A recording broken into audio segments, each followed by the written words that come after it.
Kenya police versus Haiti gangs leader.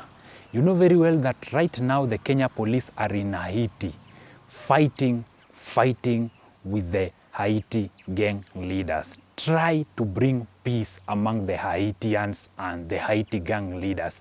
You know very well that Kenya police were in the forefront helping the Haitians to get their freedom back from the gangs. They tried so hard, and hope there will be peace in Haiti. And the people in Haiti are going to stay in peace and unity. Hello guys, welcome to our YouTube channel. Thank you so much for the support. Thank you so much for the love. You guys are great. You guys are so great. And today's story is Kenya police versus Haiti gangs. You know very well that the Kenya police have done so much to the Haitians. The first thing that after the Kenya police went to Haiti, they were able to bring back a big hospital which was captured 6 months ago by the gangs. The gangs were able to capture the hospital and were putting so many people in hostages. They were putting people in that place, but due to the battles between the gangs and the Kenya police, know very well that is not only the Kenya police, it's a lot of police over there from different countries trying to help Haiti get their freedom back after a lot of captivity from the gang leader.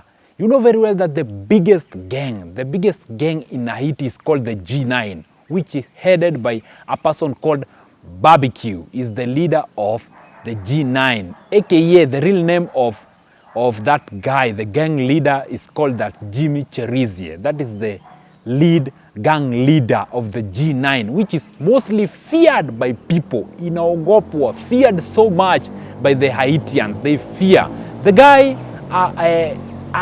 6 months ago, he was able to capture a port where so many things that were being imported in Haiti were going against his favor. He was getting a lot of favor after capturing the port, and taking high taxation from Haitians so that he can continue with his criminal activities in Haiti.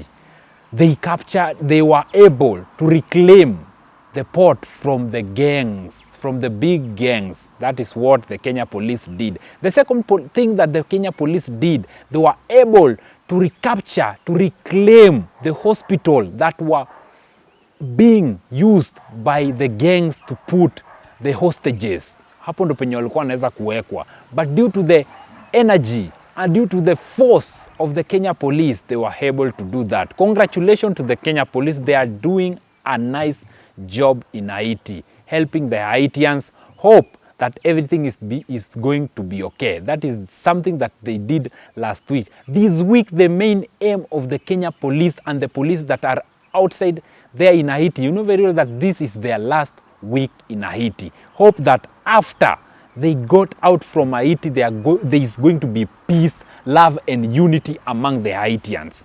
Their last plan for this week is how they are going to capture the gang leader in Haiti, who is Barbecue, to capture Barbecue and apprehend him in prison for what he has done to so many people in Haiti. So many people don't love Barbecue. In that guy has been helping a lot of people in Haiti, has been helping, because this guy thinks that the West want to take away Haiti from him. After this guy was the leader, he was the leader of the commander-in-chief of the armed force in Haiti. He was the leader. After the death of their president, who's Juvenal Moise, this guy took over the government, and there was no president, hakujaikuwa na president in Haiti after the assassination of Juvenal Moise, who was killed by a rival gang of the Mojito. He was called Mojito. The rival gang of G9 was called Mojito. He was able to kill the president of the Haitians. Hope that peace is going to be there. Hope that this week the Kenya police are going to do their best and make the Haitians to be able to stay in peace and unity. I hope that everything is going to be okay. Congratulations to the Kenya police. Congratulations. So many people say that if the Kenya police goes there, there are so many people that are going to lose their life. There are so many people that are going to be reluctant. There are so many police officers that are not going to help Haitians get back to their ways. But we are seeing the fruits. We are seeing so many fruits. This is now the second biggest thing that they have done in Haiti so far after going there. The first thing, they recapture back the port from the gangs. The second thing, they recapture back the hospital from that gang. This is the final week of the Kenya police in Haiti. You know very well that last week, but one, the Kenya police, they were able to send another 400 police officers to Haiti. They will only remain with 400 to send to Haiti. Hope that there is going to be peace in Haiti. And hope that the gang leader of the Haiti is going to surrender and going to say that, my friend, I've decided to surrender and I would like Haiti to be great again. And the Kenya police and all the police that are outside there fighting for Haiti, kudos, kudos, kudos. You guys are great, risking your life so that other countries can be well, risking your life so that everything in Haiti can be getting back to normal. The Kenya police went to Congo. They did an amazing work in that hatangeza kule restore peace back, but they did amazing things.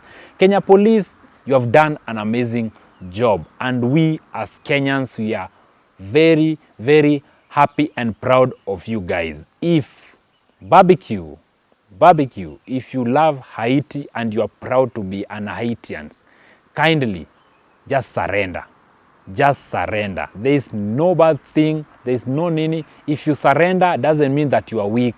You surrender so that there could be peace restored in Haiti. Just surrender and give yourself to the authority and enable and tell your people to stop war in that Haiti. If you love your land, don't make your land, your country to shed blood because of you.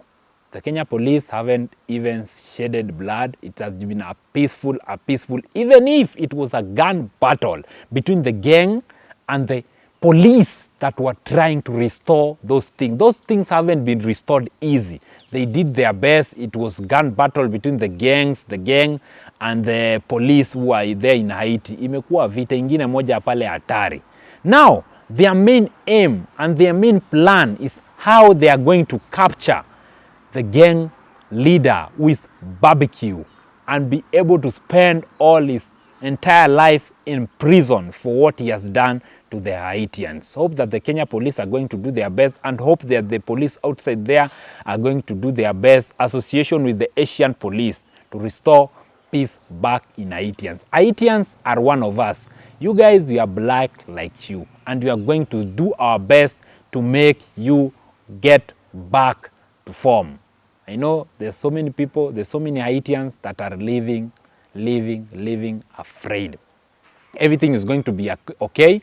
The Prime Minister declined a dialogue between the gang leader who is barbecue and the Prime Minister of Haiti. Declined a dialogue. We don't know the reason why the Prime Minister decided to decline the dialogue between the criminal. But the main reason is for you to be able to do a dialogue with person who have caused this thing in your country. Mwenye ameleta shida in your country. It's very hard for someone to have a dialogue with someone like that. Ni ngumu sana.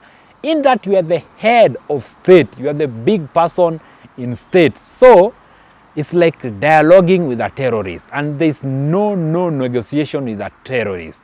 It's for you to go to bars or something bad might happen to you. Barbecue, is time for you to give yourself to the authority and say that you want this thing to get over. In case you do that, everything is going to be okay.